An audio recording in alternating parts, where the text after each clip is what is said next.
Hello students, welcome back. This is Prathamesh Mane and we'll be continuing the chapter gravitation.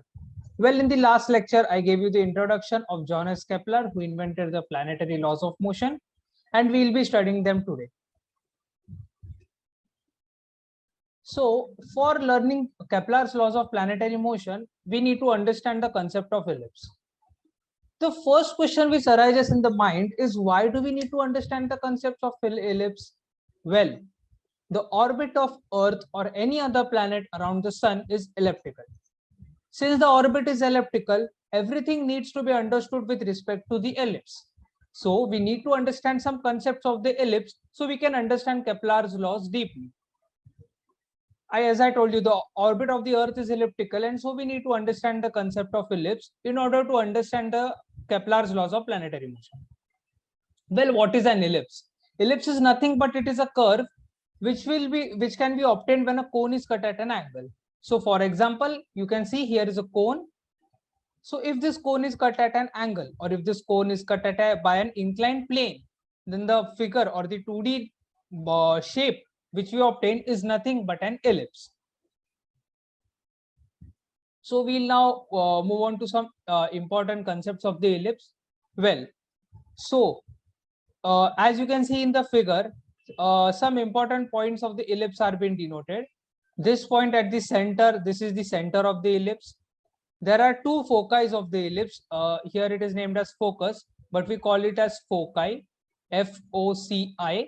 You can call it as foci or you can call it as foci as per your choice. So there are two foci, F1 and F2. Then there is a minor axis. The minor axis is the one which is the smaller one, and there is a major axis which is the greater one. Well, half of the portion of the axis is called semi. So the greater axis, that is the major axis, half of the portion, that is the center portion from the center to the edge of the ellipse, is known as semi-axis. So for minor axis, it is semi-minor axis, and for the major axis, it is semi-major axis.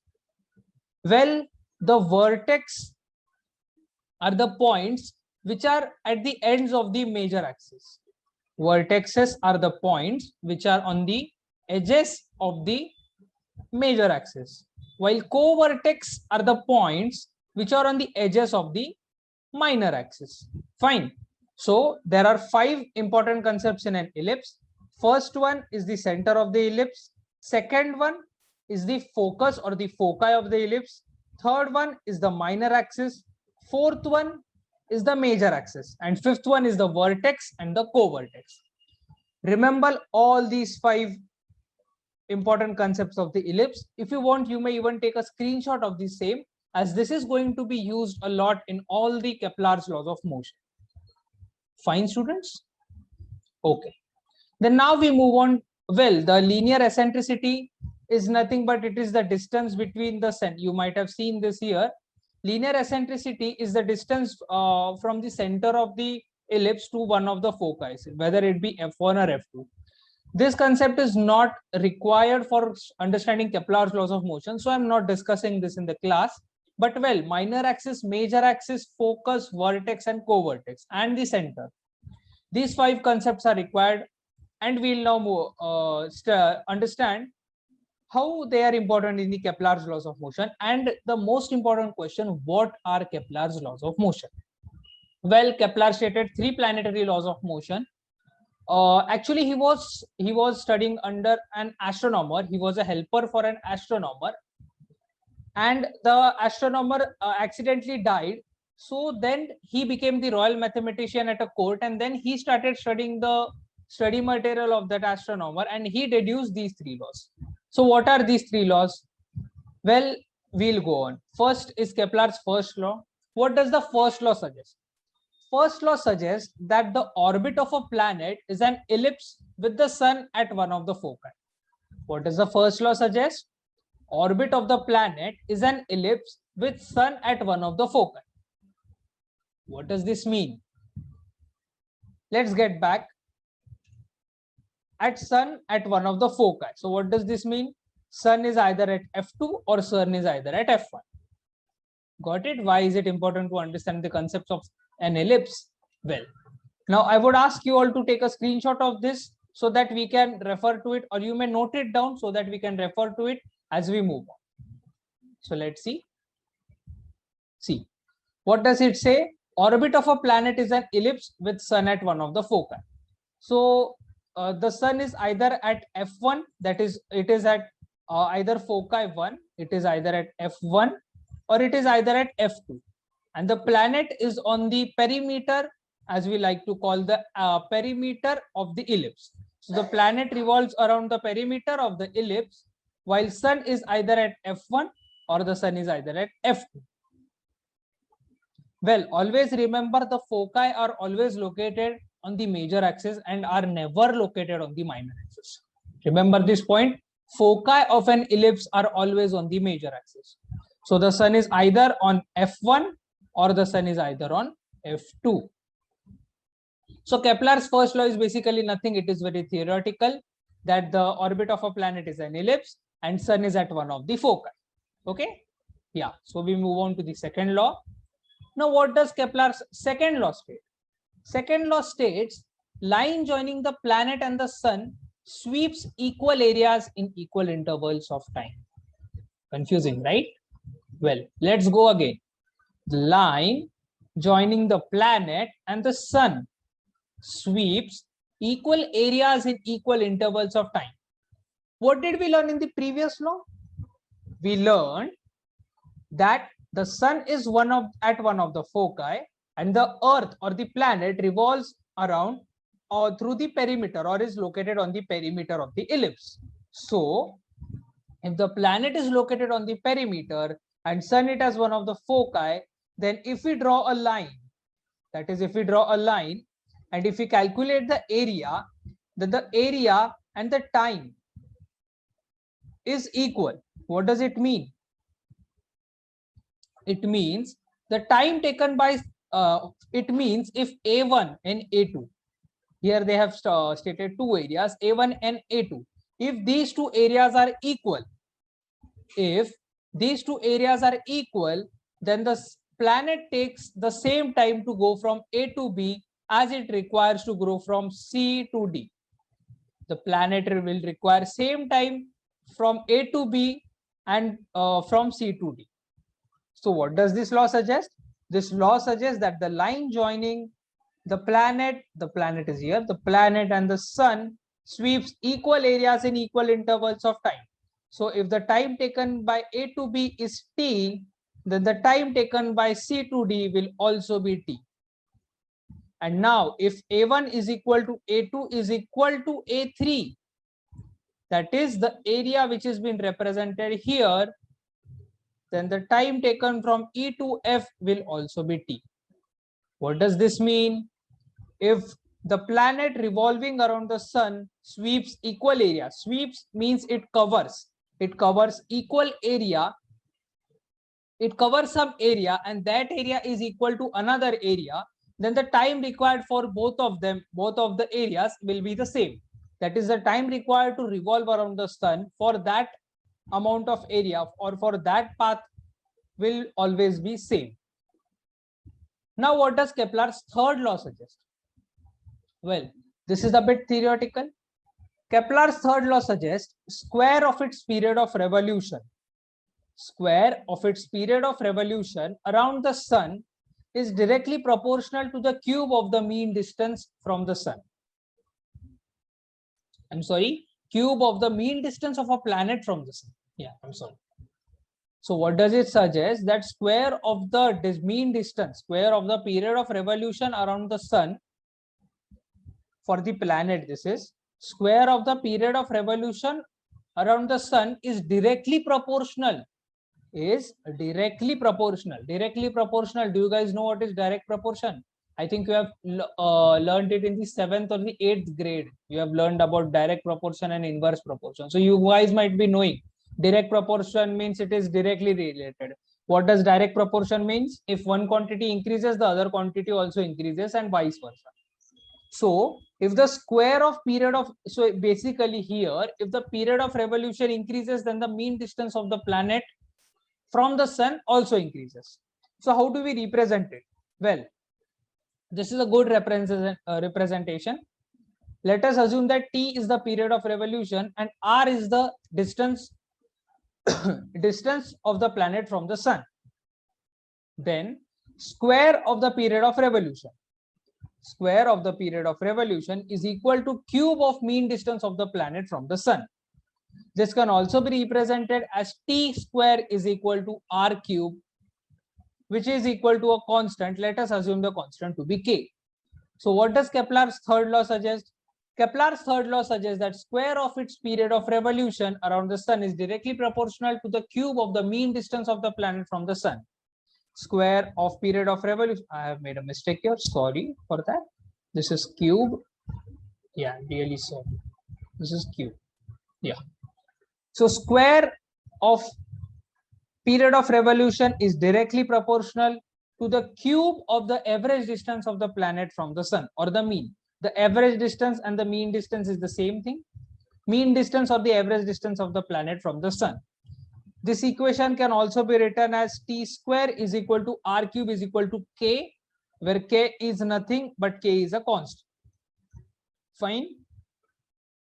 So these were Kepler's three laws of motion. Now we come to a very interesting topic, which is Newton's universal law of gravitation. Well, Kepler gave us these laws, but the problem was Kepler did not have any proof, or he just assumed these things. These three laws are assumptions which have been concluded by Kepler's study, but Kepler did not scientifically prove them because it was a long time ago. It was around 1600s. So Newton then studied Kepler's laws, and with the help of theory of Kepler's laws, what did Newton do? He formulated his theory of gravity and his universal law of gravitation. What was universal law of gravitation by Newton? Well, statement looks very big, but is very simple. It's more simpler than all the Kepler's three laws combined, and this is going to be very useful for you, not only in your 10th grade, but also in your 11th and 12th, or as people like to call it, +1 and +2. This is going to be very important, so pay a deep attention to this topic. What does Newton's universal law of gravitation state?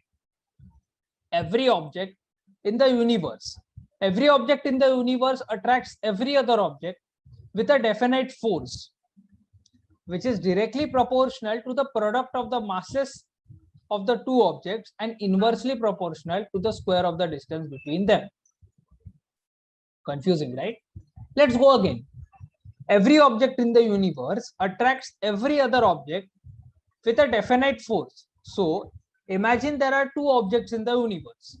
If there are two objects in the universe, then they attract each other. They attract each other with a definite force. With a definite force which is directly proportional. Again, we have a reference of proportion here. You guys know what is proportion? Direct proportion means both the quantities increase or decrease simultaneously, and inverse proportion means if one quantity increases, the other quantity decreases.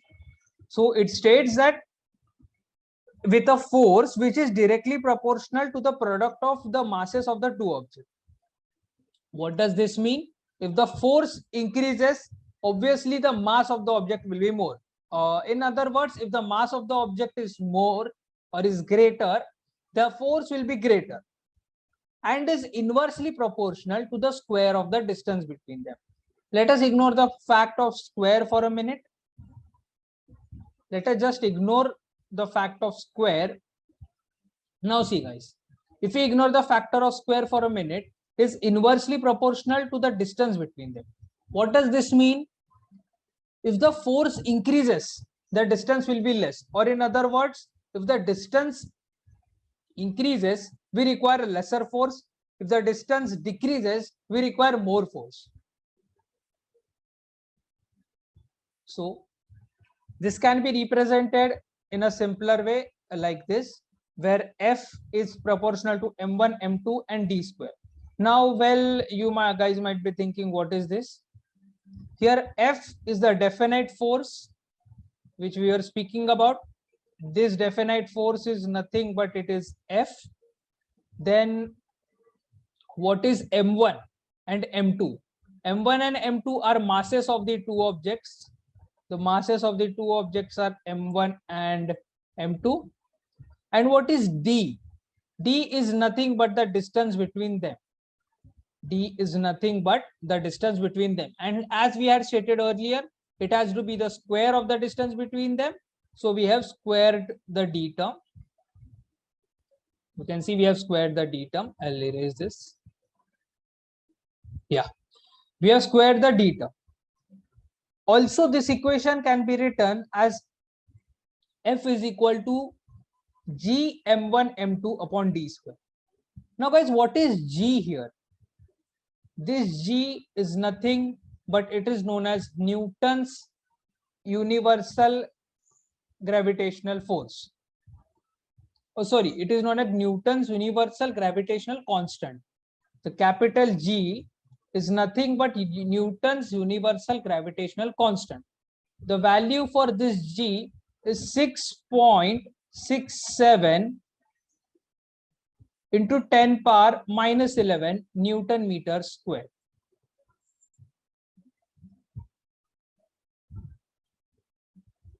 Fine. Yeah.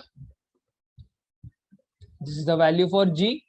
So this is nothing but universal gravitational constant. So this was Newton's universal law of gravitation. See. Well, you can write this as kilogram square, not Newton meter square. This is kilogram square.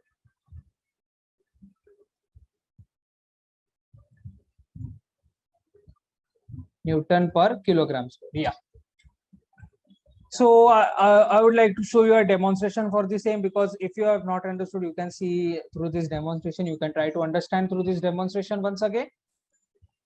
Let us assume two objects. Well, let's see the law once. Attracts every other object with a definite force directly proportional to the product of masses of two objects and inversely proportional to the square of distance between them. See, we have two objects here, M2 and M1. We have two objects here, M1 and M2, and D is the distance between them. So you see, force is equal to G, that is gravitational constant. M1 is the mass of the first object, M2 is the mass of the second object, and D is nothing but the distance between the objects.